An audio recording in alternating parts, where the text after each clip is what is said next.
పరిశుద్ధ గ్రంథములో నుండి పరిశుద్ధ పరమాత్ముడు మన కొరకు రాయించిన వాక్యం మనం చదువుకొని జ్ఞాపకం చేసుకుందాం.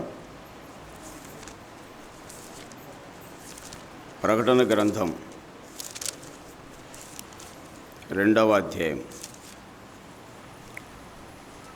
8 నుండి 11వ వాక్యం వరకు మనం చదువుకుందాం. ప్రకటన గ్రంథం 2వ అధ్యాయం 8 నుండి 11 వచ్చిన వరకు. స్మరణలో ఉన్న సంఘపు దూతకి ఇలాగు రాయిము. మొదటివాడును కడపటివాడునై ఉండి మృతుడై మరలా బ్రతికిన వాడు చెప్పు సంగతులేవనగా, నీ శ్రమను దరిద్రతను నేను ఎరుగుదును, అయినను నీవు ధనవంతుడవే. తాము యూదులమని చెప్పుకొంచు యూదులు కాక సాతాను సమాజపు వారి వలన నీ కలుగు దూషణ నేను ఎరుగుదును. నీవు పొందబోవు శ్రమలకు భయపడకుము. ఇదిగో, మీరు శోధింపబడినట్లు అపవాది మీలో కొందరిని చెరలో వేయింపబోచున్నాడు. 10 దినములు శ్రమ కలుగును, మరణం వరకు నమ్మకముగా ఉండుము. నేను నీకు జీవ కిరీటం ఇచ్చేదను. సంఘములతో ఆత్మ చెప్పుచున్న మాట చెవిగలవాడు వినుగాక. జయించువాడు రెండవ మరణం వలన ఏ హానియు చెందడు. ప్రియులారా, సంఘములను గురించినటువంటి సందేశాలు మనం వింటున్నాం. మత్తయి సువార్తలో ప్రభు అన్నాడు, ఈ బండ మీద నా సంఘమును కట్టుదును అన్నాడు. కాబట్టి సంఘము యేసు ప్రభుది. యేసుక్రీస్తు ప్రభు మరణ పునరుత్థానాల తర్వాతనే సంఘం ఏర్పడింది. సంఘము ఆయనది, కాబట్టి కట్టేవాడు కూడా ఆయనే.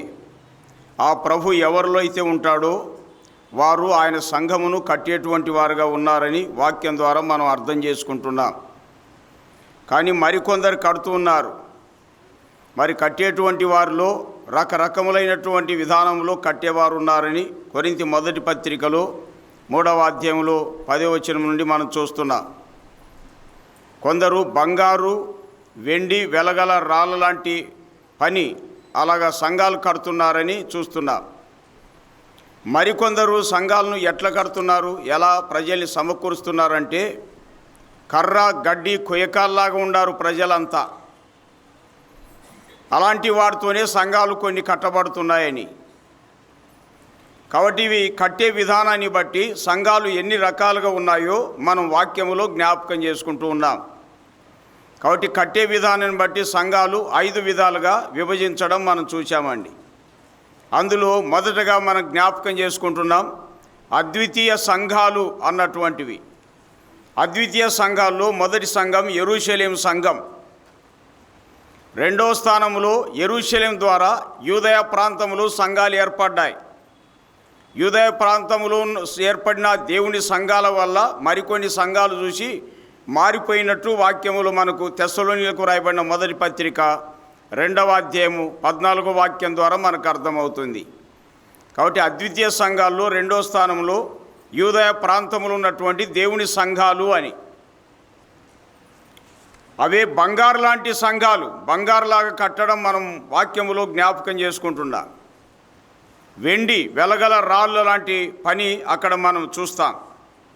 2వ స్థానములో మాదిరి అయినటువంటి సంఘాలని మనం చూసాం. మాదిరి అయిన సంఘాలు బ్రీఫ్గా మనం ఆలోచన చేసుకున్నామండి, ఎందుకంటే ఒక్కో దాని మీద చాలా వివరాలు వస్తాయి. మాదిరి సంఘాల్లో మొదటి సంఘం అంతియొకే సంఘం అని అపోస్తుల కార్యాలు 13వ అధ్యాయంలో మొదటి 2 వాక్యాల్లో మనం చూస్తాం. ప్రపంచానికి క్రీస్తును, క్రీస్తు బిడ్డలు, క్రైస్తవులు అన్నటువంటి ఆ పేరు అక్కడి నుండి మారుమ్రోగడం మనం చూస్తాం. 11:26 అపోస్తుల కార్యాల్లో గమనిస్తాం. మొట్టమొదటి అంత్యోక్యలో శిష్యులు క్రైస్తవులు అనబడిరి అనే మాట. ప్రపంచానికి క్రీస్తును చూపించినటువంటి సంఘం, క్రీస్తు బిడ్డలు ఎలాంటి వారు ఆ పేరు కూడా వచ్చేటట్లు చేసిన సంఘము అంత్యోక్య సంఘం. ఆ తర్వాత ఏర్పడినటువంటి తెస్సలోనికే సంఘం, అది కూడా మాదిరి కలిగినటువంటి సంఘముగా మనం వాక్యములో జ్ఞాపకం చేసుకుంటున్నాం. ఎందుకంటే ఆ సంఘం వారు మరి అపోస్తలను, ప్రవక్తలను, పరిచారకులను, ప్రభువును పోలి నడుచుకున్నటువంటి సంఘం వారుగా జ్ఞాపకం చేసుకుంటున్నాం. వీళ్ళ యేసుక్రీస్తు ప్రభువును నమ్మినటువంటి దేవుని బిడ్డలు కూడా వాటిని తలంచుకొని అలాగూ నడుచుకున్న బద్దులమై ఉన్నామని మనకు అర్థమైపోతుంది. చూడండి, మాదిరిగల సంఘాలు అన్నటువంటిది. అంతియోక్య సంఘం 2వ స్థానంలో, తెస్సలోనికే సంఘం అని వాక్యం ద్వారా మనం చూస్తున్నామండి. ఇప్పుడు 3వ వాక్య భాగములో మంచి సంఘములు అంటారు. చూడండి, మంచి సంఘములు. మంచి సంఘములు అసలు మంచి అన్నటువంటి పేరు రావడానికి ఒక ప్రధాన కారణం ఉందండి. ఎన్నో కారణాలు ఉన్నాయి మంచి అని అనిపించుకోవాలనుకుంటే. జ్ఞాపకం చేసుకుందాం. చూడండి, మంచి సంఘాలని పేరు రావాలంటే ఒక మాట, సామెతల గ్రంథం గమనిస్తారా? 3వ అధ్యాయంలో 3, 4 వాక్యాలు మనం చూద్దాం. సామెతల గ్రంథం 3వ అధ్యాయంలో 3వ సామెత నుండి జ్ఞాపకం చేసుకుందాం. ఏమనింది అక్కడ గమనిస్తాం. చూడండి, సామెతల గ్రంథం 3వ అధ్యాయం 3వ వాక్యం నుండి మనం చూస్తాం. అబ్బాయిలకు పేజీ నెంబర్ దొరికింది 532 బాబు. బైబిల్ తీసేది నేర్చుకున్నాయినా ఆ పిల్లల తల్లిదండ్రులు ఎవరో కొద్ది పిల్లలకి శిక్షణ ఇవ్వండి, ట్రైనింగ్ అంటారు. బైబిల్ ఏ బుక్ ఎక్కడ ఉండేది ప్రార్థనకు వచ్చటం లేదు తెలియకపోతే బయట వాళ్ళకి ఏం చెప్తాం మనము? ఇది చాలా కీలకమైన విషయం. ఓకే, కొందరికంటే తెలియదులే, కాబట్టి మరికొందరైనా కొద్దిగా పికప్ కావాలా, నామకార్థంగా ఉండడానికి వీల్లేదు ప్రియులారా. అసలు బైబిల్లో ఏ బుక్ ఎక్కడుండేది మనకు కొంతైనా అవగాహన ఉండాలన్నమాట. ఓకే, ఏమనింది? సామెతలు 3వ అధ్యాయంలో 3వ సామెత, దయను సత్యమును ఎన్నడూ నిన్ను విడిచిపోనీయకుము, వాటిని కంఠభూషణముగా ధరించుకొనుము, నీ హృదయము పలక మీద వాటిని వ్రాసుకొను. వేటిని రాసుకోవాలా? హృదయం అనే పలక మీద దయా సత్యాన్ని రాసుకోవాలంట. అంటే అది మనసులో ఉండాలండి. చూడండి, ఇంకేమనింది? అప్పుడు అంటే కంఠభూషణము అంటే, కంఠం అంటే మెడ కదా. కంఠభూషణంగా ఏం వేసుకుంటారు? చాలామంది గోల్డ్ చైను, నక్లిసులు వేసుకుంటారండి. కానీ మనిషికి కంఠభూషణంగా దయా సత్యం ఉండాలంటండి. చూడు వాక్యాలు ఎట్లుండాయో. హృదయం పలక మీద రాసుకొని, అప్పుడు దేవుని దృష్టి ఎందును మానవుల దృష్టి ఎందును నీవు దయనుంది మంచివాడు అని అనిపించుకుంటారు. అది రహస్యం. గోల్డ్ చైన్ వేసుకుంటే మంచోళ్ళు అని ఎవరన్నా అంటారా? ఊరికే చూసుకుంటా పోతుంటారు అంతే. నువ్వు చూపాల్సిందే, నేను చూపాల్సిందే. గోల్డ్ చైన్ వేసినామనుకో మెడలో 2 బటన్లు ఇప్పాలనా లేదా? మీరు ఏమన్నా కాక ఏమ్మా నిజమా కాదా బాబు? 2 బటన్లు ఇప్పాల్సింది. ఎందుకంటే నన్ను చూడు, నాకు గోల్డ్ చైన్ చూడు అన్నట్టు. దానివల్ల ఎంత అతిశయము, అసలు చాలా లోపాలండి. అసలు ఇంకా ఆ వ్యక్తి తగ్గింపు ఉండదండి అసలు. ఎందుకంటే ఆ గోల్డ్ చైన్ ఆ పని చేస్తుంది అన్నమాట. ఏమో నిజమా కాదు? మీరే ఆలోచన చేయండి విశాల మనసుతో. గోల్డ్ చైన్ వేసుకుంటే ఊరికే నిన్ను నీ చైన్ చూస్తారు అంతే తప్ప మంచోడని ఎవరు అన్నారు బాబు. మరి అట్లని చెప్పి నేను వద్దని చెప్పడం లేదు, మీ ఇష్టం, అది మీ పర్సనల్ అభిప్రాయాలు అంతే అవి. కానీ వాక్యాన్ని బట్టి జ్ఞాపకం చేస్తున్నా అంతే. గోల్డ్ చైన్ కంటే, నక్లీసుల కంటే, వేరే వాటి ఖరీదైన బట్టల కంటే కూడా దయా సత్యము లేకపోతే ఎంత మంచిగా సొసైటీలో మనకు కనబడే మంచి పేరు ఉండనే ఉండదు. అది ముఖ్యమైనది. అదేంటి రహస్యం. ధనవంతులైన, గొప్పవాళ్ళైన, కోటీశ్వరులైన, పేదవాళ్ళైనా దయా సత్యం ఉంది అనుకోండి, ఊరు మొత్తం ఏమంటారు తెలుసా? వారు మంచోళ్ళు, మంచివారండి అంటారండి. అది కాబట్టి దేవుని బిడ్డలారా, ప్రియులారా ఆలోచన చేసుకోనండి.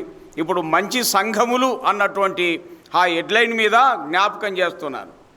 మంచి సంఘంలో ఎందుకు వచ్చిందంటే ఆ సంఘంలో వాళ్ళకు దయా సత్యం అన్నటువంటివి ఉన్నాయి. అందులో మంచి సంఘము అన్నటువంటి దాంట్లో మొదటి ప్లేసులో స్మరణ సంఘాన్ని మనం చూస్తున్నాం.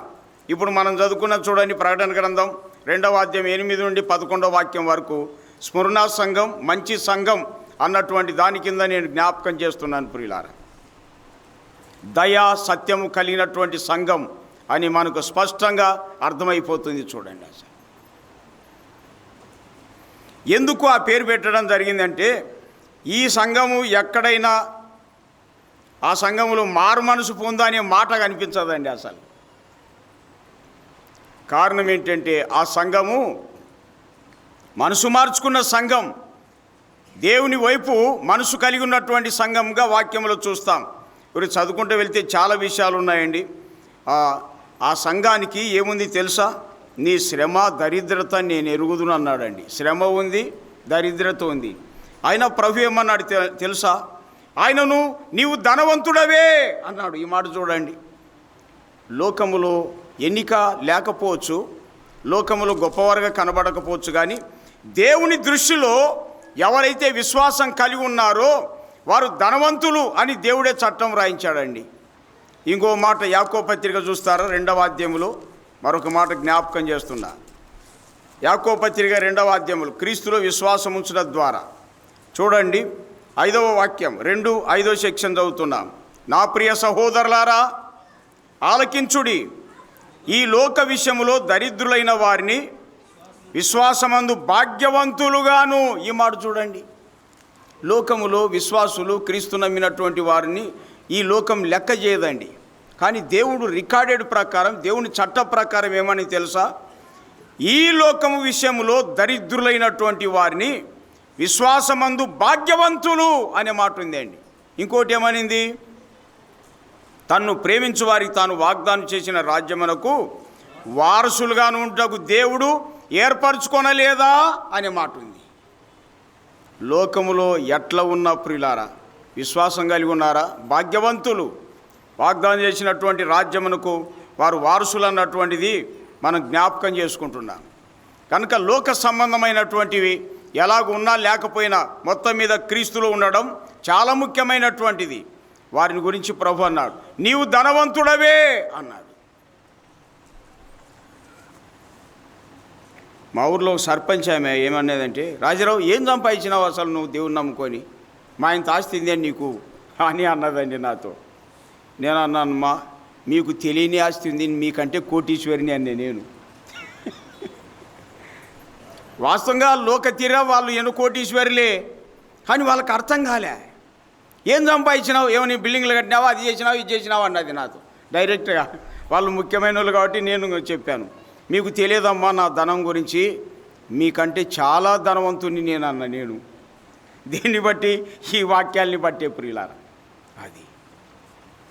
కాబట్టి దేవుని దృష్టిలో చూడండి, మొత్తానికి మీరు విశ్వాసం కలిగి ఉన్నారా లేదా క్రీస్తులో, అది ముఖ్యమైనది అండి. శ్రమ ఉందా, దరిద్రత ఉందా, కానీ చట్ట ప్రకారంగా నీవు ధనవంతుడవే అని ప్రభు తెలియజేస్తున్నాడండి. ఎంత మంచి మాటనో చూడండి. కాబట్టి అమ్మా, లోకం వైపు చూడొద్దు, ప్రభులో విశ్వాసం ఉందా, భాగ్యవంతులు, ధనవంతులు, అది ముఖ్యమైనది అండి. అసలు తర్వాత ఎట్లా చేస్తాడో ఆయన చిత్తం అండి. అసలు గొప్ప గొప్ప వాళ్ళని చేయవచ్చు. మీరు సొసైటీలో ఆలోచన చేస్తే చాలా ఉన్నాయి. ఒకప్పుడు కోటీశ్వరులు ఈవేళ బజార్లలో ఉన్నారు తెలుసా? అడ్రస్సులన్నీ అడగాకరి నన్ను. ఒకప్పుడు ఏం లేని వాళ్ళు ఇప్పుడు పెద్ద పెద్దగా ఉన్నారు ప్రియులారా. కారణం పరిస్థితి అంతే ఈ లోక విషయములు. కానీ ఉన్నా లేకపోయినా క్రీస్తులో విశ్వాసం కలిగి ఉండడం, క్రీస్తులో ఉండడం మనకెంతో మేలుకరమైనటువంటిది. కాబట్టి క్రీస్తులో ఉన్నారా లేదా అనేది కీలకమైన విషయం అండి. ఒకవేళ ఉండకపోతే ఆ స్ఫురణ సంఘస్థులు ఉన్నట్లుగా ప్రభులో ఉండడం మనకి ఎంతైనా ఆశీర్వాదకరం అని ఈ వాక్యాల ద్వారా అర్థమవుతుంది అండి. ఇంకా ప్రభు అన్నాడు, ఇంకా చాలా విషయాలు ఉన్నాయి. యూదులం కాకుండా యూదులమని చెప్పుకునే వాళ్ళు ఏం చేస్తున్నారు? వారి వల్ల వీరికి దూషణ కలుగుతుంది అనే మాట, అది కూడా మనం వింటున్నాం. నీవు పొందబోయి శ్రమలకు కూడా భయపడవద్దు అన్నాడు. నీవు ధనవంతుడవు, భయపడవద్దు అన్నాడు. ఇలాగా చెప్పుకుంటూ చాలా ఉన్నాయండి. 10వ వాక్యములో లాస్ట్ లైన్లో, మరణం వరకు నమ్మకంగా ఉండుము, నేను నీకు జీవ కిరీటం ఇచ్చేదను అన్నాడండి. జీవ కిరీటం ఇస్తా అన్నాడు. నమ్మకంగా ఉండమని కోరుకున్నాడండి. ఎందుకంటే మంచి సంఘాల్లో మొదటి సంఘముగా మనము స్మరణ సంఘాన్ని చూస్తున్నాం. కాబట్టి నమ్మకం ఎంతవరకు ఉండాలండి? మరణం వరకు నమ్మకంగా ఉండుము, జీవ కిరీటం ఇస్తా అని ప్రభు వాగ్దానం చేస్తున్నాడండి. ఇది మొదటి ప్లేస్. అంటే మొదటి ప్లేస్లో స్మరణ సంఘం మంచి సంఘము అని మనం చూస్తున్నామండి. ఎందుకంటే మారు మనసు గురించిన ప్రస్తావన ఇక్కడ చెప్పలేదు ప్రభు. రెండవది చూడండి, అక్కడే ప్రకటన గ్రంథం 3వ అధ్యాయం 7 నుండి 13 వరకు మనం చూస్తాం. ఇక్కడ ఒక సంఘం ఉంది అండి. ఏ సంఘము? ఫిలదెల్ఫియాలో ఉన్న సంఘం. ఫిలదెల్ఫియా అనేది ఒక పట్టణం పేరు. ఆ పట్టణంలో ఉన్నటువంటి ఈ సంఘం కూడా మంచి సంఘములో ఒక సంఘముగా మనం చూస్తున్నామండి. అసలు స్మరణ సంఘం, ఫిలదెల్ఫియా సంఘం మంచి సంఘాలు. ఈ సంఘాలు కూడా మారుమనసు ప్రస్తావన ఇక్కడ లేదండి. వారు మారుమనసు కలిగినటువంటి వారుగా, దయాసత్యం కలిగినటువంటి వారుగా మనకు స్పష్టంగా అర్థమైపోతుంది అండి. అసలు ఇంకా మీరు వరుసగా అవన్నీ ఆలోచన చేస్తే చాలా సంగతులు ఉన్నాయి. ఎందుకంటే ఒక పాఠం ఒకదాని మీదే అయిపోతుంది ప్రియులారా. ఇది చాలా కీలకమైనటువంటి విషయం కనుక మంచి సంఘాలుగా ఉండడం మనకి ఎంతైనా ఆశీర్వాదకరం. మరొక సంఘాన్ని జ్ఞాపకం చేస్తున్నా. ఘనమైన సంఘాలు అన్నటువంటివి ఉన్నాయండి. ఘనమైన సంఘాలు ఎందుకంటే దేవుని ఆత్మను కలిగి, క్రీస్తును కలిగి, దేవుణ్ణి కలిగి ఆయన ఆలయంగా ఉన్నటువంటి వారు కొందరు బంగారు, వెండి, వెలగల రాళ్ళలాంటి పని చేస్తున్నారు. అలాగూ సంఘాలు కడుతున్నారండి. ఆ సంఘాలకున్న పేర్లు అద్వితీయ సంఘం అని చెప్పి, అద్వితీయ సంఘాలని, తర్వాత మాదిరి సంఘాలని, మంచి సంఘాలని మనం చూస్తున్నాం. మంచి సంఘాల్లో రెండు చెప్పాను. ఏది? స్మరణ సంఘము, ఫిలదెల్ఫియా సంఘం. అదే అండి. ఎందుకంటే అక్కడ ప్రస్తావన మారు మనసు గురించే ప్రస్తావన చెప్పలేదు ఆయన. ఇప్పుడు నాలుగవదిగా ఘనమైన సంఘాలు అన్నటువంటివి చూస్తాం. ఘనమైన సంఘాలు అవి ఎట్లుంటాయి చూద్దామా? అపోస్తుల కార్యాలు 17వ అధ్యాయం 10 నుండి మనం గమనిస్తాం. చూడండి, అపోస్తుల కార్యాలు 17వ అధ్యాయంలో 10వ వాక్యం నుండి మనం జ్ఞాపకం చేసుకుంటున్నాం. వెంటనే సహోదరులు రాత్రి వేళ పౌలును శీలను బెరయకు పంపించిరి. వారు వచ్చి యూదుల సమాజ మందిరంలో ప్రవేశించిరి. వీరు తెసలోనికలో ఉన్న వారి కంటే ఘనులయుండిరి అనే మాట ఉంది. వీరు అంటే బెరయవారు. తెసలోనికేలు గనులు అన్నటువంటిది ఉంది, కానీ వారిని మించిన గనులు వీళ్ళు బెరయ వాళ్ళండి. ఎందుకు అంటే అక్కడ వాక్యములో జ్ఞాపకం చేసుకుంటున్నాం. వీరు తెసలోనికలో ఉన్న వారికంటే గనులయుండిరి కనుక ఆసక్తితో వాక్యం అంగీకరించి అనే మాట ఉంది అండి. ఘనమైనటువంటి సంఘాలకు మొదటి కారణం ఏంటి అయ్యా అంటే ఆసక్తితో వాక్యం అంగీకరించిన వారుగా ఉన్నారు. ఆసక్తి అండి. తెసలోనికలకు వ్రాయబడిన మొదటి పత్రిక 1:6లో మనం చూస్తే 1:6 తెసలోనికలో ఉన్నటువంటి పత్రిక మనం చూస్తాం. తెసలోనిక పత్రిక 1:6లో ఏమనింది? అమ్మా బైబిల్ తీస్తారమ్మా ఏమనుకోకుండా. తెసలోనిక పత్రిక చెప్పానుగా, పత్రిక తెలియదనుకో మత్తయి అలాగే తీయండి, ఏదో ఒకటి అంతే. మొత్తానికి కదలాలమ్మా ఏమనకా. కానీ మీ శరీరుడు కూడా చెప్తున్నా, ఎందుకంటే మన శరీరమే అడికి అసలు. ఇంకా మీరన్న మంచోళ్ళు, మేము కూర్చుంటే నిద్ర వచ్చేది మాకు, ఎందుకంటే నిద్ర లేకుండా చూసుకుంటూ ఉంటాంగా. మీ దెబ్బకు అల్లాడిపోతుంటాం మేము. కాబట్టి ఏం చేయాలంటే శరీరాన్ని అధిగమించాలంటే బైబిల్ అట్ట తీయండి అమ్మా. పత్రిక తెలియదానికి ఊరికి బైబిల్ అట్ట తీయాలి అంతే. ఏదన్నా రాని యెషయానో కీర్తనలో ఏదో ఒకటి. ఓకే, ఏమనింది బాబు? మనం వాక్యం జ్ఞాపకం చేసుకుంటున్నాం కదా. ఆ ఘనమైన సంఘాలకు ప్రధానమైనటువంటి కారణం ఏంటంటే ఒకటి ఆసక్తితో వాక్యం అంగీకరించేవారు. ఏ సంఘములైతే ఉంటారో ఆ సంఘానికి ఘనమైన సంఘం అని వస్తుంది. రెండోది ఎట్లా అంగీకరించినారు? తెసలోనికలకు రాయబడిన మొదటి పత్రిక 1:6 సెక్షన్ మనం చూస్తున్నాం. ఏమనింది బాబు అక్కడ? పరిశుద్ధాత్మ వల్ల కలుగు ఆనందంతో గొప్ప ఉపద్రవమందు. చూడండి, గొప్ప ఉపద్రవం అంటే అంతా ఇంట్లో సమస్య, బయటి సమస్య, మతస్థులు అందరి సమస్యలు ఉన్నాయన్నమాట. అదే ఉపద్రవం అంటారండి. కానీ గొప్ప ఉపద్రవమందు వారు వాక్యం అంగీకరించారు. ఎందుకో తెలుసా? దానికి కారణాలు ఉన్నాయండి. అసలు అంగీకరించడానికి మరొక కారణం ఏంటంటే అదే పత్రిక 2వ అధ్యాయము 14వ వాక్యం మనం చూస్తాం. 14వ సెక్షన్ 2వ అధ్యాయం 14 ఏమనింది అండి? లేక 13వ వాక్యం చూద్దాం. చూడండి, ఆ హేతు చేత దేవుని గురించిన వర్తమాన వాక్యము మా వలన అంగీకరించినప్పుడు మనుషుల వాక్యమని ఎంచక అది నిజముగా ఉన్నట్టు. చూడండి, దేవుని వాక్యమని అంగీకరించారు. ఇప్పుడు కూడా ప్రియులారా చాలామంది కొందరు సరిగ్గా ఆలోచన చేయకుండా వాక్యం వింటారండి, చెవులార విని మనసార గ్రహించి వీలు లేక ఏం చేస్తారు, అబ్బా మతం మత్తు లాంటిదండి అంటారండి. ఎందుకు?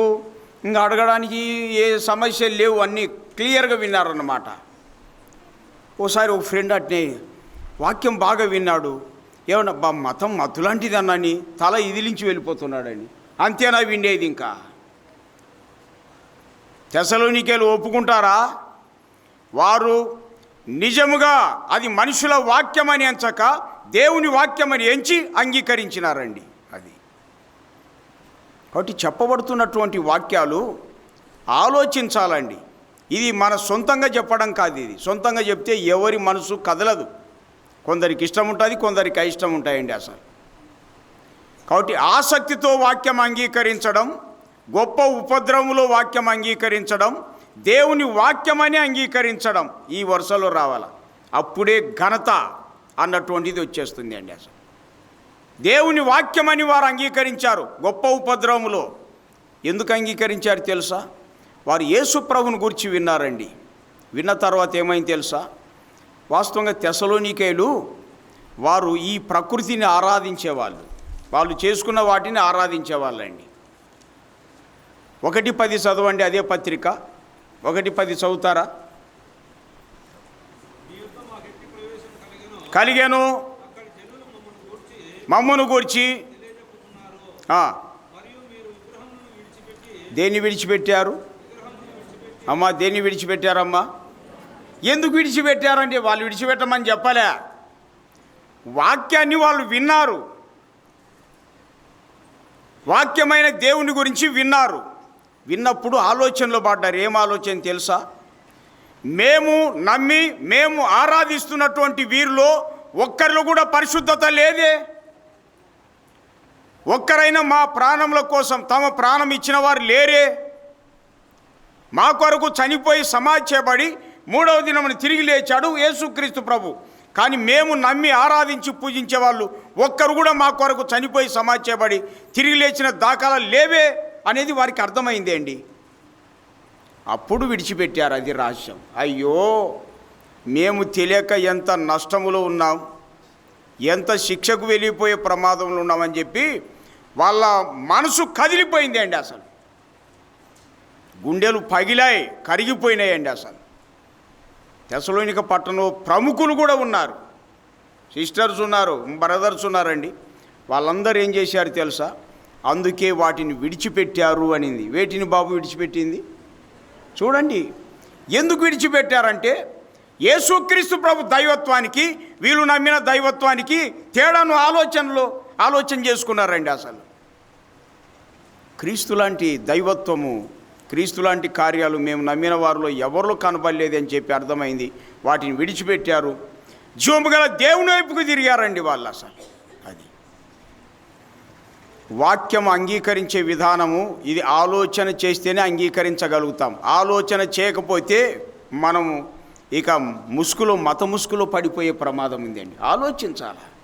ఇప్పుడు నేను కూడా చాలా గ్రంథాలు చదువుతాను, ఎవరు చెప్పినా వింటా. అందులో సత్యం ఉందా అసత్యం ఉందా అనేది ఆలోచన చేస్తాం. బెరయ సంఘం వారు, ఆ సంఘం ఎందుకు ఘనతకెక్కింది, ఘనమైన సంఘం అంటే అందులో ఉన్నటువంటి ప్రజలు ఆసక్తితో వాక్యం అంగీకరించారు. తెస్సలోనికల గొప్ప ఉపద్రవములో అంగీకరించారు. అది నిజంగా దేవుని వాక్యమని అంగీకరించారు. ఈ వరుసలో ఎవరైతే అంగీకరిస్తారో వాళ్ళు ఘనమైనటువంటి వాళ్ళుగా మారేటువంటి అవకాశాలు ఉన్నాయి. ఘనమైన వాళ్ళుగా మరి అలాంటి పేరు గంచుతారు. ప్రియులారా, రహస్యం. మరి మీరు ఇన్నాళ్ళు వాక్యం వింటున్నారు కదా, ఈ ఆలోచన చేస్తున్నారా ప్రియులారా? మీరే గమనించండి.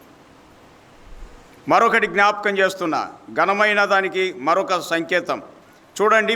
అపోస్తుల కార్యాలు 17వ అధ్యాయంలో జ్ఞాపకం చేసుకుంటున్నాం. 11వ వాక్యం, వీరు తెస్సలోనికలో ఉన్న వారి కంటే గనులై ఉండిరి గనుక ఆసక్తితో వాక్యం అంగీకరించి మరొక పని చేసేవాళ్ళండి. ఏం పని చేశారు వాళ్ళు? పౌలును శీలయును చెప్పిన సంగతులు అలాగున్నవో లేవో అని ప్రతిదినము, అది ఎట్లంటే ఎట్లా వినడమేనా వాక్యాలు? ఇక్కడే కాదు, మీరు ఎక్కడెక్కడ మీటింగులకు వెళ్తారో, ఎక్కడెక్కడ సమాజం మీటింగులు జరుగుతున్నాయో వినండి. కానీ పిచ్చితనంగా వినకూడదు. బెరయ వాళ్ళు చెప్పింది రైటా రాంగా, ప్రజలకు మేలుందా కీడుందా, ఈ సమాధానమైనటువంటి ఉపదేశాల, సమస్యలు సృష్టించే ఉపదేశాల అని ఆలోచించవద్దా? మీరే గమనించండి. అసలు ఒక ఆయన నాతో అన్నాడు, రాజారావు నువ్వు ఎప్పుడు సంతోషంగా ఉంటావు, మాది అంతా ఓర్వలేనితనమయ్యా అసలు అంటున్నాడండి. వెంకటరామరెడ్డి అని ఉన్నాడు ఒక ఆయన. ఓర్వలేనితనం మాది అంతా అన్నాడండి. ఒప్పుకున్నాడు. ఇంకా లోపల పొంగింది అది. కరెక్ట్ చెప్పినావు, నువ్వు ఊరికల్లా ఉండాల్సిన రెడ్డివే అన్నా నేను. ఇంకా అంతే కదా, ఎవరు ఒప్పుకుంటారు అవన్నీ? మీకు బోధించే వాళ్ళల్లా దేవుడు లేని వాళ్ళయ్యా, సంసారం లేని వాళ్ళే మీకు చెప్పేది. మీరు కూడా అట్టే నష్టం కావాలని. కానీ ఆలోచించాలా, అది కీలకమైన విషయం. ఆలోచించాలండి. అసలు మీకు బోధ చేసే వాళ్ళందరూ కూడా సమస్యలు సృష్టించే వాళ్ళే, ప్రజలకు కీడు చేసే వాళ్ళే ఎక్కువ మంది ఉంటారండి. బెరయ వాళ్ళు అలా కాదు. పౌలు అపోస్తలుడు, శీల ప్రవక్త, వీళ్ళు చెప్పినటువంటి వాక్యాలు అసలు అలా ఉన్నాయా లేదా, వాళ్ళు ఏమైనా జనరల్గా సాధారణంగా సొంత ఆలోచనతో చెప్తున్నారని చెప్పి ప్రతిదినం లేఖనములను ఏం చేస్తారు, పరిశోధిస్తూ ఉన్నారు. ప్రియులారా, అవును, పరిశీలనగా చదువుకోవాలా, పరిశోధించి చదువుకోవాలా వాక్యాల్ని. అలాగ వినాలండి. అసలు ఎట్లంటే మనం చదివితే అర్థం కావు వాక్యాలు, ఎట్లంటే వింటే రైటుకు రాలేమండి. అసలు ఈవెన్ బోధకుల్లో కూడా ఒక్కోసారి, ఈవెన్ మన సావాసములు కూడా ఉన్నారండి ఇప్పుడు. ఎందుకంటే పెద్ద పెద్ద విద్యావంతులు వస్తున్నారు, వాళ్ళు నేర్చుకోరు, మాకు అన్నీ తెలుసు అన్నట్టు చెప్తున్నారండి. అసలు ఓసారి ఒక ఆయన పాజిటివ్ నెగిటివ్ చెప్పాడు, నెగిటివ్ పాజిటివ్గా చెప్పాడు. కానీ డిన్నర్ టైంలో చెప్పాను నేను, బ్రదర్ ఏంటి మీరు అలా మాట్లాడతారు, అది పొరపాటు అండి, అలా చెప్పకూడదు. అట్లా కదన్నా ఇట్లా కదన్నా అంటే అట్టలేదు ఇట్టలేదు. అసలు నువ్వు జాగ్రత్తగా చూసుకోవాలి బ్రదర్, నువ్వు ఎడ్యుకేటెడ్వే, కాకపోతే మరి వాక్యం ఆలోచన చేసుకొని నేర్చుకోవాలి. మనం వాక్యం వినాలా, సొంతంగా చెప్తే వీలు కాదు అని. ప్రతిదినము లేఖనములను పరిశోధించడం ద్వారా ఆ సంఘం ఘనతకెక్కిందండి. అసలు ఇప్పుడు కూడా ఎవరైనా వాక్యాలు చెప్పినప్పుడు రైటా రాంగ్ అనేది మీరు ఆలోచన చేయాలి, అప్పుడే ఘనత అన్నటువంటిది వచ్చేది అండి. ఇప్పుడు వాక్యాలు కొన్ని జ్ఞాపకం చేస్తాను, రకరకాలుగా ఉన్నాయండి. అసలు సిద్ధాంతపరంగా ఉన్నాయి, మరి వాక్యం వేరుగా చెప్పేటువంటి విధానాలు కూడా ఉన్నాయి. మీకు చాలాసార్లు చెప్పాను కాబోలు, అయినా మళ్ళీ జ్ఞాపకం చేస్తా, ఎందుకంటే మర్చిపోతాం కదా. వాస్తవంగా లేఖనాలు అలాగున్నాయా లేదా? ఇప్పుడు ఎక్కువ మంది పబ్లిక్ మీటింగులలో అప్పుడప్పుడు అక్కడ వాళ్ళు చేసే ప్రార్థనలు నేర్చుకొని ఇక్కడ చేస్తుంటారండి. నిజమా కాదా?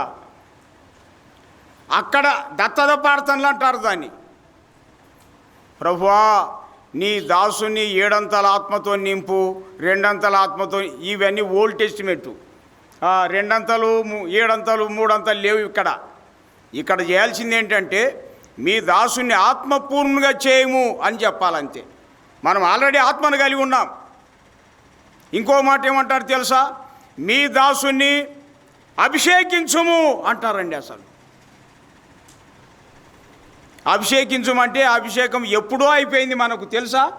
యోహాను పత్రిక 2:20 ఆ మాట ఉంటుంది. యోహాను పత్రిక 2:20 ఉంటుందండి. యోహాను పత్రిక 2:20 అంటే ఎన్నో పత్రిక? 1వ పత్రికనే. ఎందుకంటే ఇంకా 2వ పత్రికలు ఒకటి, 3వ పత్రికలు ఒకటింది. అందుకని నేను 1, 2 అని చెప్పను. కొన్నిసార్లు 2, 3 అయితే చెప్పేస్తా అంతే.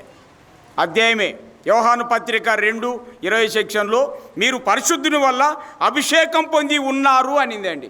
మళ్ళీ ఇక్కడికి వచ్చినాక మీ దాసుని అభిషేకం చేయి ప్రభు అంటే ఇది ఆత్మతో చేసిన ప్రార్థన కాదు, లేఖనంలో లేదే.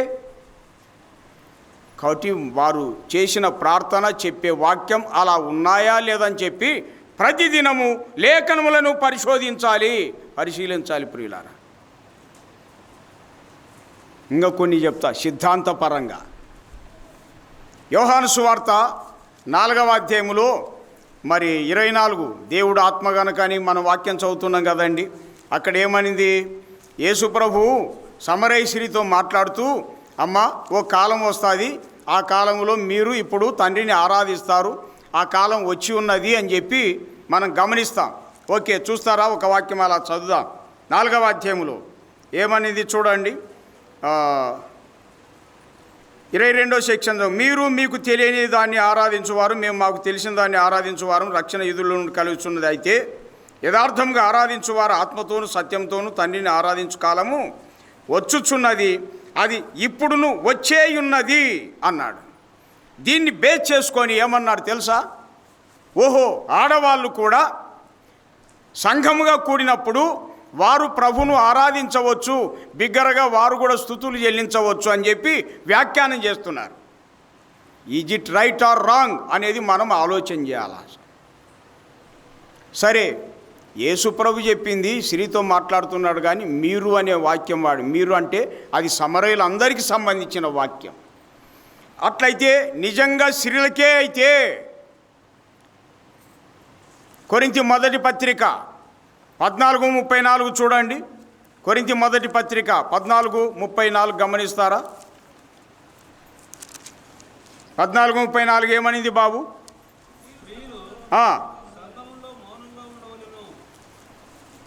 ఎవరు? సంఘంగా కూడినప్పుడు. అది చూడండి, ఇదొక శిక్షణ. సంఘములలో అన్నాడు చూడండి. అసలు మౌనంగా ఉండాలి అన్నాడు, కానీ ఇంకోటి ఏమన్నాడు? మాటలాటైనను వారు లోబడి ఉండవలసిందే, కానీ మాటలాటకును వారికి సెలవు లేదు. ఇలాగూ ధర్మశాస్త్రం చెప్పుచున్నది, వారు ఏమైనా నేర్చుకునేలా ఇంట తమ భర్తలను అడగవలెను, సంఘములో స్త్రీ మాట్లాడట అవమానం అనే మాట ఇక్కడ మనం జ్ఞాపకం చేసుకుంటున్నాం. చట్టం రాయబడిందే అండి. మాట్లాడడం అంటే మాట్లాడకుండా ఉండాలని కాదు, వందనాలు చెప్పుకోకుండా ఉండాలని కాదు. అక్కడ మాట్లాడకూడదంటే అన్న పలాని పాట వాడు, పలాని చేయి అని ఇట్లా చెప్పడం, అది ఉండకూడదు అన్నమాట. కమాండింగ్ అంటారు, అలా ఉండకూడదు. వందనాలు చెప్పుకోవచ్చు, క్షేమ సమాచారాలు మాట్లాడుకోవచ్చు. సంఘముగా కూడినప్పుడు ఇలాగా వాళ్ళ యొక్క బాధ్యత అక్కడ చెప్పాడండి. అది ఒక సెక్షన్. రెండోది చూడండి, తిమోతికి వ్రాయబడిన మొదటి పత్రిక 2వ అధ్యాయం 12వ వాక్యం ఏం చెప్తుంది? 12వ సెక్షన్ ఇలా చెప్తుంది. స్త్రీ 11:12 చూడు బాబు. స్త్రీలు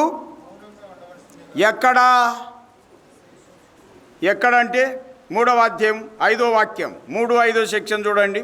ఆయనను నేను ఆలస్యం చేసిన యెడల దేవుని మందిరములో, అనగా జీవము గల దేవుని సంఘములో జనులు ఎలాగూ ప్రవర్తింపవలనో అది నీకు తెలియవలనని ఈ సంగతులు నీకు వ్రాయిచున్నాను అనే మాట ఉందండి.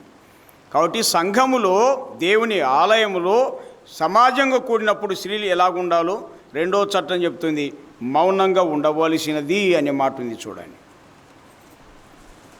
కోర్టులో ఒక కేసు కొట్టివేయాలన్నా, అది కంటిన్యూ చేయాలా, ఫుల్ఫిల్ చేయాలన్నా కనీసం 2 సాక్షులు ఉండాలండి. యోహాను సువార్తలో స్త్రీలదే రైట్ అయితే, కొరింథీ మొదటి పత్రిక 14:34 సెక్షన్, అలాగే తిమోతి మొదటి పత్రిక మనం చూస్తున్నాం 2వ అధ్యాయం 11-12 సెక్షన్లు సించేయాల్సి వచ్చాది. సించేయడం వీలవుతుందా బాబు? మీరే గమనించండి. కాబట్టి ఎట్లా అంటే అట్లా వ్యాఖ్యానం చేస్తే ఎట్లా? కొందరు జనరల్గా చెప్పేటోళ్ళు ఉండారండి. అసలు తండ్రికి అమ్మాయి అబ్బాయి అంటే ఇద్దరు మాట్లాడాలి కదండి అంటుంటారు. దానికి ఈ సిద్ధాంతపరమైన సంఘ విధానానికి ఎంత తేడా ఉంది అండి? జనరల్గా చెప్తుంటారండి అసలు. కాబట్టి పౌలు శీలలు చెప్పిన సంగతులు వారివి అలాగున్నాయా లేదని చెప్పి ప్రతిదినం లేఖనాల్ని పరిశోధించే వాళ్ళు బెరాయ సంఘం వాళ్ళు. కాబట్టి బాబు అర్థమవుతుందా లేదా? దయచేసి చాలామందికి ఈ సంగతులు అర్థం కావండి. అసలు అర్థం చేసుకోవాలి, ఇది రైటా రాంగ్ అని. మీ సంఘంలో నోరు మూపించారనేటోళ్ళు కూడా ఉండారండి రకరకాలుగా. ఆఫ్టర్ ఆల్ మేమెవరమండి నోరు మూపించేది? ప్రభు కంటే మనం తెలిసిన వాళ్ళమా? కాబట్టి ప్రభు చట్టానికి మనం లోబడి ఉండాలి అంతే, అంతేగాని వేరే ఉద్దేశం కాదని. కాబట్టి అమ్మ, మరి క్రమం కావాలన్నా మీకు అక్రమం కావాలన్నా? ఏం బాబు చూడండి, సంఖ్య కావాలన్నా సత్యం కావాలన్నా? చూడండి, రైట్ అట్లా, అది విధానం అన్నమాట. కానీ స్త్రీ స్థానం పురుషుడు, పురుషుని స్థానం స్త్రీ ఆక్రమించుకున్నట్లయితే అక్రమం ఏర్పడుతుంది ప్రియులారా. కాబట్టి ఎవరు వాక్యం చెప్పినా అలా ఉన్నాయా లేదని చెప్పి లేఖనాల్ని పరిశోధించాలా, ముఖ్యమైనది. ఇంక ఇలాంటివి చాలా ఉన్నాయి. ఇంకొకటి గుర్తు చేస్తా, చాలాసార్లు చేస్తూనే ఉంటా, మళ్ళీ ఒకటి గుర్తు చేస్తానండి. ఈ రాత్రి అంటాడండి. ఏ రాత్రి? ఏ రాత్రి అమ్మా? ఇప్పుడే చెప్పాను కదా, ఈ రాత్రి. పబ్లిక్ మీటింగులలో కూర్చుంటారనమాట అప్పుడప్పుడు మీరు. ఎందుకంటే ఆ లైట్లకు వాళ్ళు చేసే యాక్షన్కి మగ్ధులైపోతారు. మీ సంఘాల్లో సప్పగా ఉంటుంది కదన్న, ప్రార్థన ఉప్పేసుకొని చెప్పి నేను కొందరికి. ఇంకా ఏం చేస్తాం? ఆ లైట్లకు వాళ్ళు చేసేటువంటి యాక్షన్కి వచ్చిన ప్రజలు మగ్ధులైపోతారు. తెలియదు ఈ రాత్రి అని ఇట్లా చూపుతాడని చేయి చూపేసరికి మగ్ధులుగాకేముంది, మనం చూపలేం కదా అంతేటు. ఈ రాత్రి నజరేయుడైన యేసుక్రీస్తు ప్రభు నామమున అపవాదిని వాని దూతల్ని పాతాళం బంధిస్తున్నా అంటాడండి. ఈ వాక్యం ఎంతవరకు రైటు అనేది మనం ఆలోచన చేయాలిగా. నిజంగా అపవాదిని వాని దూతల్ని బంధించడానికి సాధ్యమవుతుందా? చట్టం ఒప్పుకుంటుందా? లూకా 8:31 సెక్షన్ చూడండి. లూకా 8:31 చూస్తారా అమ్మ? బైబిల్ ఉన్నోళ్ళు చూడండి, చదువువచ్చిన వాళ్ళు గమనించండి. రాని వాళ్ళు ఊరికి బైబిల్ తెరవండి, ఇంక ఏదన్నా కానీ ఇంక అంత. ఏమనింది? లూకా 8:31 సెక్షన్ ఏముంది బాబు? చాలా దయములు వాని పట్టి ఉండను కనుక చెప్పి పాతాళములోనికి పోవుటకు పాతాళం పోవునట్లు ఆజ్ఞాపింపవద్దు అని అంటున్నాయండి. మత్తయి సువార్తలో అక్కడ కూడా 8:29 సెక్షన్ కాబోలు సర్వోన్నతుని కుమారుడా మార్కు రాశాడండి. కాలము రాకమునిపే మమ్మల్ని బాధించడానికి వచ్చినావా అని అక్కడ సువార్తలో ఉంది. లూకా సువార్తలో పాతాళానికి వెళ్ళున్నట్లు ఆజ్ఞాపించవద్దు, ఎందుకంటే ఇంకా టైం ఉంది. పందుల్లోకి వెళ్ళున్నట్లు ఆజ్ఞాపించమన్నాయి. ప్రభు సెలవిచ్చినాడు. ప్రభువే పాతాళానికి పంపలేదే, ఈ దాసుడు పంపిస్తాడా? తప్పు కాదా? ఇలాంటి తప్పుడు వాక్యాలు ఉపదేశాలు విని మీరు తప్పులో పడిపోతారా? చూడండి, అపవాదిని కూడా బంధిస్తున్నాడండి. అసలు బంధించడానికి వీలవుతుందా? చూడండి 12:12 ఎక్కడ ప్రకటన 12:12 చూడండి అమ్మా బాబు. అబ్బాయి ప్రకటన గ్రంథం దీనైనా ఏమనుకోకుండా తీ. పిల్లలంటే నాకు చాలా ఇష్టం అండి, ఎందుకంటే 8th క్లాసులో ప్రభు నన్ను ఆకర్షించాడు కాబట్టి పిల్లల్ని సామాన్యంగా వదిలిపెట్టను. ఎట్లో గట్ట చెప్తా వాక్యాన్ని. పరలోకమా, పరలోక నివాసులారా ఉత్సహించుడి. భూమి సముద్రమా మీకు శ్రమ. అపవాది తనకు సమయం కొంచెమే అని తెలుసుకొని బహు క్రోధం గలవాడై అందుకే మీ ఎద్దకు దిగి వచ్చిన్నాడు. వానికి సమయం ఇంకా కొద్దిగా ఉందండి. సమయం ఇంకా ఉంటుండగా అప్పుడప్పుడు భూమండలం మీద నుండి పరలోకాన్ని వెళ్తాడు, పరలోకం భూమి మీదకి వచ్చుంటాడు. తెలుసా మీకు? వానికి సమయం ఉంది అన్నమాట. యోబు గ్రంథం 1:6లో, యోబు గ్రంథం 2:1 మాటలు ఉంటాయండి. అప్పుడప్పుడు పరలోకం పోతుంటాడు, వచ్చుంటాడు. అసలు వానికి సమయం ఉంది. వానికి ఇంకా సమయం ఉంటే ఈ రాత్రి పాతాళమును బంధిస్తే ఒప్పుకుంటాడా వాడు? ఏమ్మా ఒప్పుకుంటాడా? కాదే, దేవుడే నాకు సమయం ఇస్తే నువ్వెవరు బంధించడానికి అంటాడు.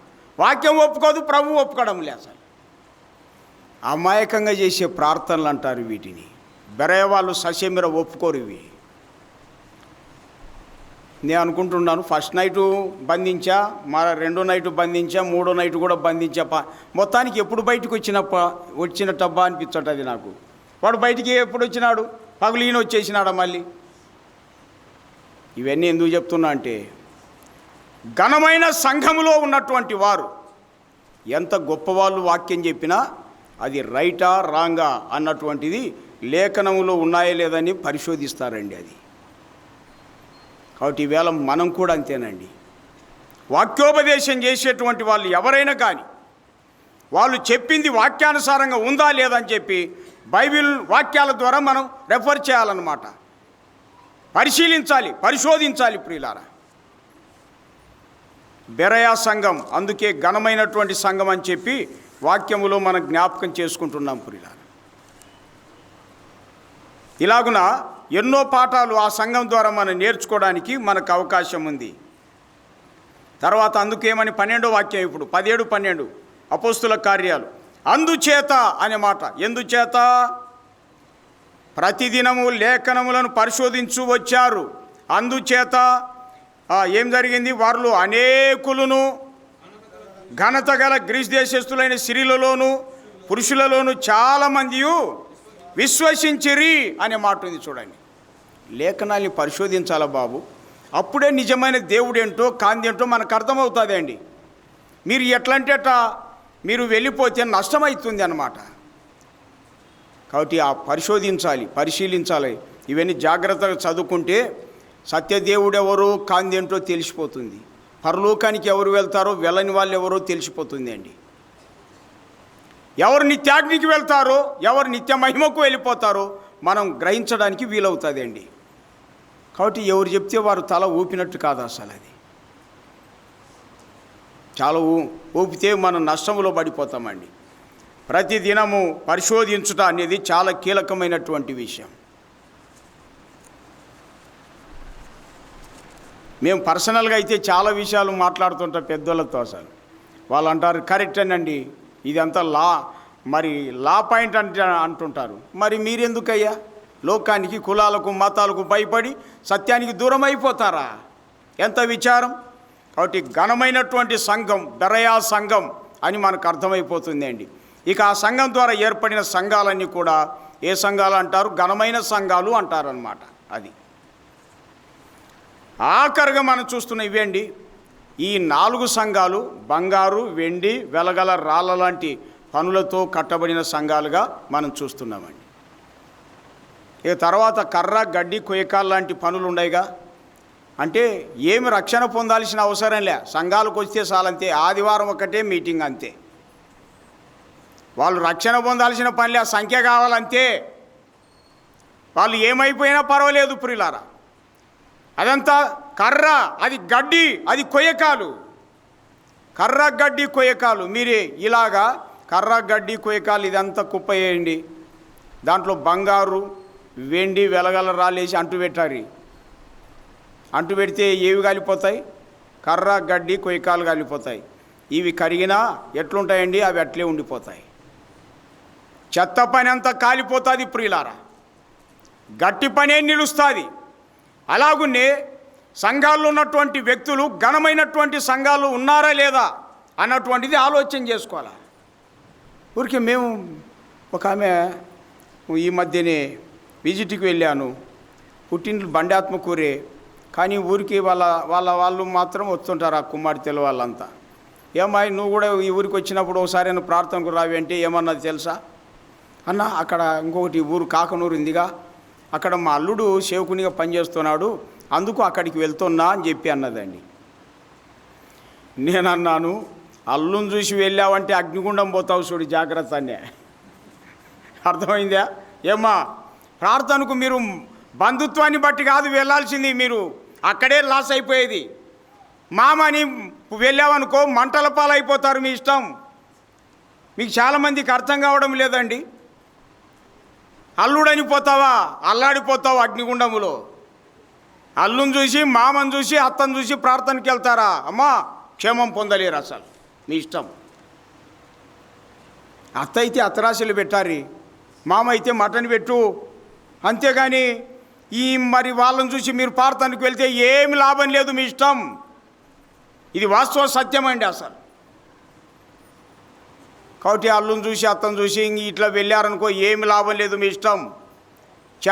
చెత్తలో ఉన్నట్టే, కర్రలో ఉన్నట్టే, అదేది కొయ్యకాల్లో ఉన్నట్టే లెక్క.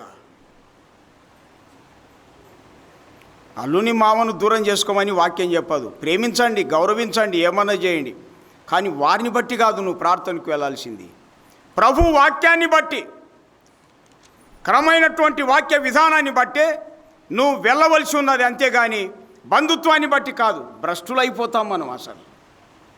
చాలా కీలకమైన విషయాలు ప్రియులారా. కాబట్టి ఇవన్నీ ఆలోచించాలని ప్రేమతో మనవి చేస్తున్నా. ఘనమైనటువంటి సంఘాలుగా ఉండాలి. ఇక ఆఖరిగా మనం చెప్పుకునే సంఘాలు ఏంటంటే చూస్తున్నామండి, అవి మారు మనసు పొందవలసిన సంఘాలు అని ఉన్నాయండి. మారు మనసు పొందవలసిన సంఘాలు ఎన్ని ఉన్నాయి తెలుసా? ఇది ప్రకటన గ్రంథం 2వ అధ్యాయములో 1 ఎఫెసు సంఘం, 2 పెర్గము సంఘం, 3 తుయతైరా, 4 సార్దిస్, 5 లవోదికే. ఈ 5 సంఘాలు చూడండి, మారు మనసు పొందవలసిన సంఘాలు అని ఉన్నాయండి. ఈ 5 సంఘాలకి ప్రభు చెప్పాడు, మారు మనసు పొందుము, మారు మనసు పొందుము అని చెప్పి 5 సంఘాలు ఉన్నాయి. మళ్ళీ చెప్తున్నా, ఎఫెసు 2వ అధ్యాయంలో ఉంది, ప్రకటన గ్రంథం 2వ అధ్యాయంలో మొదటి 6 వచనాలు మనం చూస్తాం, 6-7 వచనాలు. ఎఫెసు, పెర్గం, తర్వాత తుయతైరా, 3వ అధ్యాయంలో సార్దిస్, ఆఖరుగా లవోదికే 3వ అధ్యాయంలో మనం చూస్తాం. ఈ 5 సంఘాలు మారు మనసు పొందవలసిన సంఘాలుగా ఉన్నాయండి. పేరుకు సంఘాలే, కానీ మారు మనసు లేదని చెప్పి వాక్యంలో వ్రాయబడింది అండి. మారు మనసు లేని సంఘాల పరిస్థితి ఎలా ఉంటుందో తెలుసా? మన ప్రభు వచ్చిందే దేనికోసం వచ్చాడు తెలుసా? మారు మనసు పొందాలని చెప్పడానికే వచ్చాడు ఆయన. అది మార్కు 1:14లో మనం చూస్తున్నాం. మారు మనసు పొంది సువార్త నమ్మండి అన్నాడండి. మారు మనసు పొందకపోతే ఇచ్చే నష్టం ఏంటి? లూకా సువార్త 13వ అధ్యాయం 3వ వాక్యం, లూకా 13:3 వాక్యములో, మీరు మారు మనసు పొందని ఎడల మీరందరూ అలాగే నశిస్తారు అన్నాడండి. అసలు అక్కడే 5వ వాక్యములు కూడా 13:5 లూకా సువార్త, మీరు మారు మనసు పొందని ఎడల అలాగే నశిస్తారు అనింది. కరెక్టేనా అండి? 13:3, 13:5 అది. ఎందుకంటే ఒక్కోసారి మిస్ అవుతుంటాం, కొద్దిగా మీరే సహించుకోవాలా.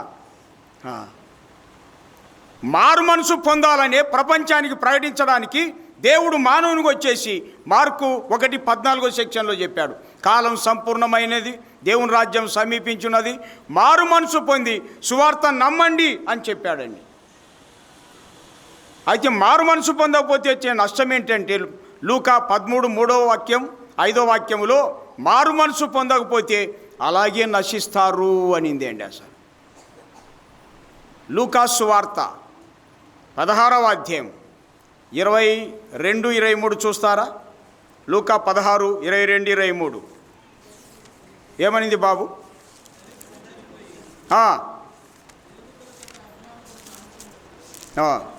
కొనిపోబడాను, ధనవంతుడు కూడా చనిపోయి పాతి పెట్టబడాను. అప్పుడు అతడు పాతాళములో బాధపడుచు, చూడండి, దరిద్రుడు చనిపోయేమో అబ్రహాము రొమ్మున అనుకోవడానికి కొనిపోబడ్డాడు. ధనవంతుడు కూడా చనిపోయాను, ఇతడు ఎక్కడికి వెళ్ళినాడు?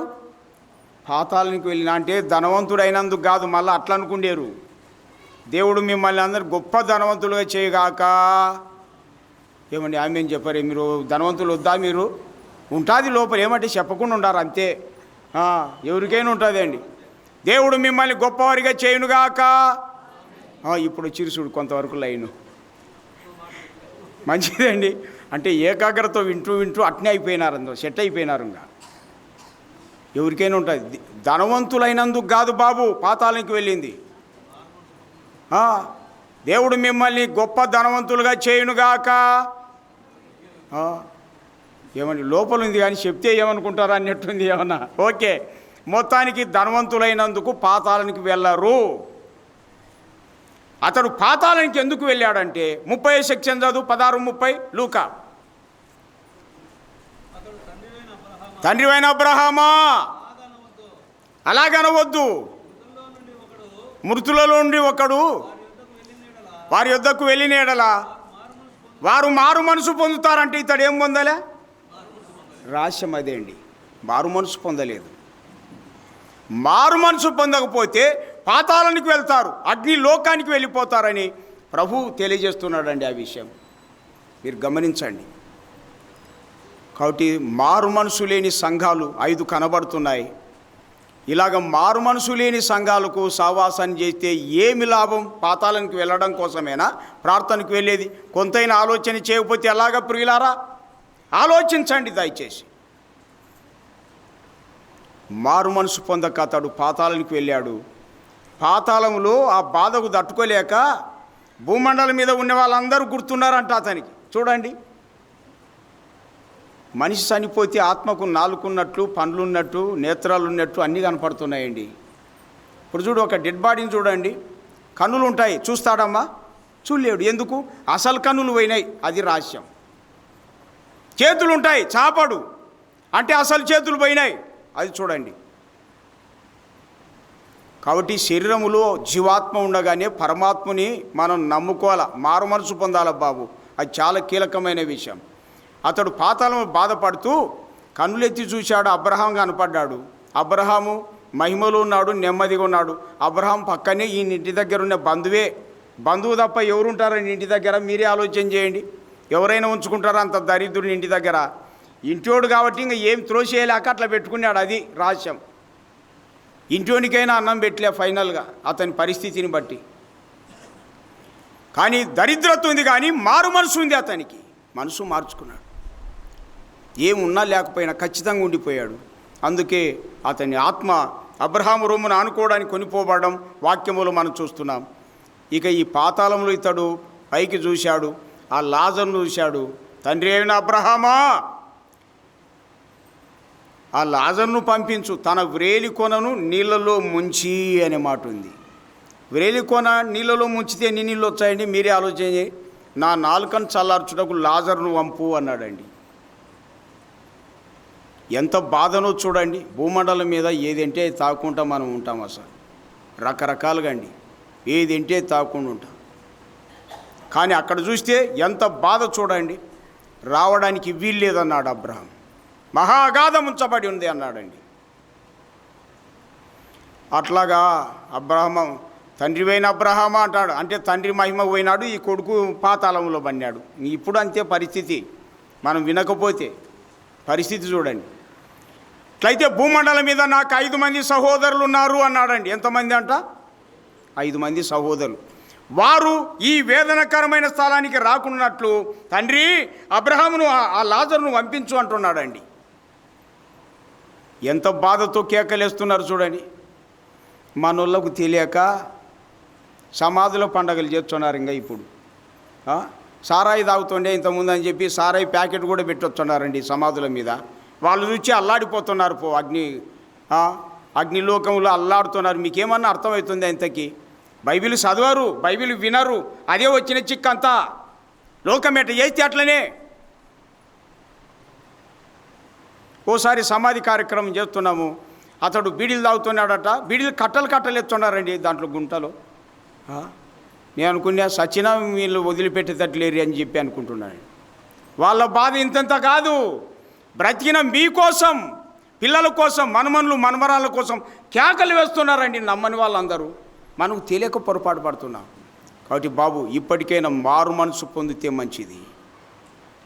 మారు మనసు పొందాలా, చాలా ముఖ్యమైంది అండి. అసలు ఇంచుమించు 48 సంవత్సరాల క్రితం ప్రభు నాకు ఆ మనసు ఇచ్చేసినాడండి. అసలు మారు మనసు అంటే ఏమిటి? చాలా విషయాలు ఉన్నాయి, త్వరగా చూద్దాం. చూడు, మారు మనసు పొందని సంఘాలు సహవాసం మనం కలిగి ఉన్నట్లయితే పాతాళానికి వెళ్ళిపోతారు. అది చూడండి. మారు మనసు పొందాలా. అపోస్తుల కార్యాలు 8:22 సెక్షన్ కాబోలు. అపోస్తుల కార్యాలు 8:22 గమనిస్తారా త్వరగా? అపోస్తుల కార్యాలు 8:22 అమ్మా.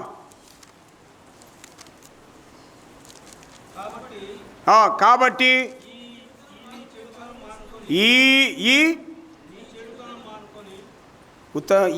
ఉత్త చెడుతనం మానుకొనిందే, ఇంకొకటిందే నీ మర్చిపోయినారనుకో, అయిపోయింది కథ అంతా. అందుకే ఒక అక్షరాన్ని కానీ పొల్లును కానీ విడిచిపెట్టకుండా చదవాలండి. ఈ నీ చెడుతనం మానుకో, మారు మనసు పొంది ప్రభుని వేడుకు. అది మారు మనసు అంటే. మారు మనసు అంటే ఏం మానకాలండి? చెడుతనం మానుకొని వాక్యంలో మేము చెప్తే సంఘానికి మానుకుంటారమ్మా మీరు?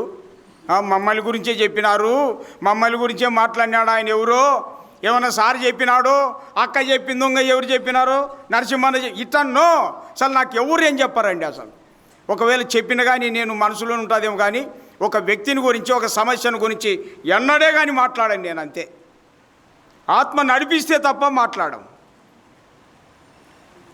కాబట్టి మారు మనసు అంటే ఏం మానుకోవాలండి? సంఘానికి మానుకుంటారా అమ్మ బాబు? పెద్దలారా, చెల్లిటి కూడా చెప్తున్నా, మారు మనసు అంటే సంఘానికి మానుకోవడం కాదు వచ్చేది. ఏం మానుకోమన్నాడు? ఈ నీ చెడుతనం మానుకో, మారు మనసు పొంది ప్రభు తట్టు తిరిగి ఆయనను వేడుకో. అది మారు మనసు అండి. ప్రభువా తెలియక ఉన్నా, అదేంటి ఈ నీ చెడుతనం? నేను ఎన్నోసార్లు గుర్తు చేస్తుంటా ఇది. ఈ నీ చెడుతనం అంటే చెడుతనం చాలా రకాలుగా ఉంది అండి. అసలు ఇప్పుడు పొగ తాగడం, సార తాగడం మంచి అలవాట చెడు అలవాట? మీరే చెప్పారు ఏమనకుండా. ఏం బాబు? ఎవరికి వారికి చేసుకునే చెడుతనం మానుకోమని చట్టంలో దేవుడు రాయించాడు. తాగకుండా ఎట్టుంటామన్నా అంటే మేమేం చెప్పాలంగా? వీళ్ళకు దేవుడు తెలియదండి. అసలు దేవుడు తెలియదు. లోకంలో పెద్ద పెద్ద మేధావులకు తెలియదండి. నన్ను అడిగితే నేను వాళ్ళతో కూడా మాకేం తెలుసు అన్న అంటుంటారు. లోకము తెలుసు మొత్తం, కానీ ఇలాంటి విషయాలు తెలియవండి. కాబట్టి పొగ తాగడం, సారా తాగడం, గుట్కాలు కూడా ఉన్నాయిగా. ఇంకా ఏంటంటో నానాకొని నాకు పెద్ద తెలివి పేర్లు అప్పుడప్పుడు కొందరు అనుకుంటుంటే తెలుసు అంతే. దేహాన్ని చెడగొట్టేది ఏదైనా వాడితే అది చెడుతనం, దాన్ని మానుకో అన్నాడు దేవుడు, చట్టంలో రాయించాడండి. అసలు తర్వాత ఇంకో చెడుతనం ఉంది. ఇంట్లో భార్యను కొట్టేది మంచితనమా చెడుతనమా? ఉండారా లేదా? ఇక్కడ లేరనుకో, పులివెందులలో అంతా మంచోళ్ళే. నేను చాలా చోట్ల మా సైడ్ చూస్తుంటాను. ఎవరు ప్రార్థనకు వచ్చేటోళ్ళే, సంఘ సేవకులు, నాయకులు కూడా ఉండారండి. పేర్లు ఊర్లు అడగాకారు నన్ను. ఇంట్లో కొట్టేసి ఈడొచ్చి బ్రహ్మాండంగా వాక్యం చెప్తే చట్టం ఒప్పుకుంటుందా? అది చెడుతనం, అది మానుకో అంటున్నాడు. ఇంకా తర్వాత దిక్కులేని వాళ్ళు లేని చెప్పి చేల దగ్గర చెట్ల దగ్గర ఆక్రమించుకునేరు. తెలిసో చెల్లిటి కూడా చెప్తాను, చాలా ఉన్నాయి. కొందరు వామిటింగ్ చేసుకుంటారని నేను చెప్పలేకపోతున్నా. కొన్నే చెప్తుంటా. అట్లా దిక్కులేని వాళ్ళు అని చెప్పి వారికి కీడు చేసేది కూడా చెడుతనమే. అది మానుకో అంటున్నాడు. ఈ నీ చెడుతనం మానుకో. అది ఇంకోటి జ్ఞాపకం చేస్తున్నా, ప్రభుత్వం ఎడల చేసే చెడుతనం కూడా ఉంది అండి. అది ఎట్లుంటుంది తెలుసా? కొందరికి తెలుసు, చెప్తుంటా కాబట్టి మాటికి. కరెంటు బ్రహ్మాండంగా వేసినారు కదండి, దొంగ కరెంట్ అన్నా అంటున్నాడు ఒక ఆయన. అంటే కరెంటు దొంగ, మనిషి దొంగ మీరే చెప్పారు. మీరు ఆలోచన చేయండి. ఉన్నమాట అంటే ఉన్న ఊరు అచ్చిరాదంటారు. ఏమి భక్తి అంటే బాధ లోకానికి. కాబట్టి పెద్దలారా, దేవుని ఏర్పాట్లో మీరు ఉన్నారు, అందుకే దేవుడు మిమ్మల్ని నడిపించాడు. మీరు ఈ లోకంలో రాబోయే నిత్యత్వంలో కూడా ధన్యులుగా ఉండాలండి. అది ముఖ్యమైనటువంటి. మీటర్ తిరగకుండా చేయడము, దొంగ కరెంట్ అంటే మీరే ఆలోచన. ఇవన్నీ ప్రభుత్వానికి లాసా కాదా? ఇది ప్రభుత్వం ఏడలు నష్టం చేసినట్ట కాదండి. ప్రభుత్వం ఏడలు చేసే చెడుతనం అంటారు. ఇంకొకటి చెప్తా. ఒక ఆయన అడిగిన డైరెక్టు, ఏమి ఇంత దూరం ఎట్లొచ్చినావు అన్నాడు. చాలా ఏళ్ళ క్రితం, లేడు ఇప్పుడు. దొంగ రైలు ఎక్కొచ్చినా అన్నాడండి. చూడండి, దొంగ రైలు ఎక్కడుందా బాబు? పెద్దలు ఆలోచన చేయండి అయ్యా. మనిషా దొంగ రైలా? ఇట్లా ఉన్నారు సొసైటీలో, చాలా ఉన్నాయి. ఇలా చెప్పుకుంటే ఈయన చెడుతనం మానుకో. టికెట్ లేకుండా ప్రయాణం చేయడమా? ప్రభుత్వం ఎడల చేసే చెడుతనం కోకోలలుగా ఉండారండి. అంటే బాధపడతారు సొసైటీ. ఎక్కడ అసలు దేవుడు లేడు వాళ్ళకి, అందుకే చేసే తప్పుడు పనులు అది రైట్ అనుకుంటున్నారు. అసలు ఇంకా చాలా ఉన్నాయండి. ఇది చెప్పుకుంటూ వెళ్తే ఒక ఆయన, మా డిపార్ట్మెంటే మోసం అన్నట్టు. డిపార్ట్మెంట్ మోసమా? నేను మోసగాని అని ఆయన చెప్పడం లే డిపార్ట్మెంట్ మీద. ఇంకొక ఆయన మోటార్ ఫీల్డే మోసం అన్నట్టున్నాడండి. అబ్బా, మోటార్ మోసం అయ్యా? మీరే ఆలోచన చేయి. వ్యాపారమే మోసం అని అంటున్నాడు. వ్యాపారం మోసమా? తక్కడ నన్ను ఒకవైపు బరువు పెట్టు, ఒకవైపు తేలిక పెట్టు అంటుంది. అది ఈవేళ లోకములో అంతా చెడుతనమే. దేవుని ఎడల చేసే చెడుతనం జఫన్యాలో ఉందండి 1:4. మిద్దెల మీద ఎక్కి ఆకాశ సైన్య సమూహానికి సృష్టికర్తకు బదులుగా సృష్టికే సెల్యూట్ కొట్టడం దేవుని ఎడల చేసే చెడుతనం అంటారండి. ఈ నీ చెడుతనం మానుకో, మనసు మార్చుకొని ప్రభువును వేడుకొనింది అండి. అదే మారు మనసు పొందడం అంటారు. మారు మనసు పొందకపోతే ఎంత నష్టముందో చూడండి. పాతాళానికి వెళ్ళిపోతారు. అక్కడ బాధ, ఏడుపు, పండ్లు కొరుకుట ఉండుననే మాట ఉందండి. 5 సంఘాలకు చెప్పాడు ప్రభు, మారు మనసు పొందు, ఎక్కడ పడ్డా అక్కడి నుండి తిరిగి లేయి ఆ మొదటి క్రియలు చేయము అని ఒక్కొక్క సంఘంతో చెప్పాడండి. ఎఫెస్ సంఘం మొదటి ప్రేమను పోగొట్టుకుంది. మరి పెర్గం సంఘం అది కాంప్రమైజ్ అవుతుంది అండి లోకంతో. అసలు తుయతైర సంఘాన్ని మనం చూస్తాం, అది డెడ్ చర్చ్ అని వాక్యం మనం చూస్తాం. అది మృతమైనటువంటిదిగా వాక్యంలో జ్ఞాపకం చేసుకుంటున్నాము. సార్దిస్ అది మృతమైందిగా మనం చూస్తున్నాం ప్రియులారా. లవోదికయ అది వెచ్చగలేదు, చల్లగలేదు, నులివెచ్చగుండిపోయింది. ఇలాగున మారు మనసు పొందు అని ఆ సంఘాలకి హెచ్చరిక చేశాడు. మారు మనసు పొందకపోతే నశించిపోతారు, పాతాళానికి వెళ్ళిపోతారని ప్రభు తేటగా తెలియచేస్తున్నాడు ప్రియులారా. అందుకని ఆలోచన చేసుకుందాం. ప్రభు రాబోతున్నాడు, సంఘం కొరకు రాబోతున్నాడండి. సంఘం కొరకు ప్రభు రాకమునిపే లోకములో ఉండగానే మనం ఏం చేయాలంటే ఆలోచన చేద్దాం. ఘనమ అద్వితీయ సంఘాలు కొన్ని ఉన్నాయి, తర్వాత మాదిరియాల సంఘాలు ఉన్నాయి, తర్వాత మంచి సంఘాలు ఉన్నాయి, ఘనమైనటువంటి సంఘాలు ఉన్నాయి. వీటి వైపు చూడండి, వీటితో కలవండి, సహవాసం చేయండి ప్రియులారా. తర్వాత ఐదవదిగా మారు మనసు పొందాల్సిన సంఘాలు కొన్ని ఉన్నాయి. వాటిలో మారు మనసు పొందని సంఘాల్లో ఎవరున్నా దైవరాజ్యం చేరడానికి వీల్లేదు ప్రియులారా. కాబట్టి ఇప్పుడే మనం మెలుకోగలిగి ఏం చేయాలంటే, ప్రభువా నిజంగా తెలియక ఉన్నా నన్ను క్షమించమని చెప్పి మనసు మార్చుకొని ప్రభువుని వేడుకోవాలి ప్రియులారా. సార్ అందుకే పౌలు అన్నాడు కదా కొరింథీయులకు రాస్తూ 6వ అధ్యాయంలో, ఇదే మిక్కిలి అనుకూలమైన సమయం, ఇదే రక్షణ దినం అన్నాడు. చూడండి 6వ అధ్యాయం 2వ వాక్యం నుండి మనం చూస్తాం. సమయం పోతే రాదండి.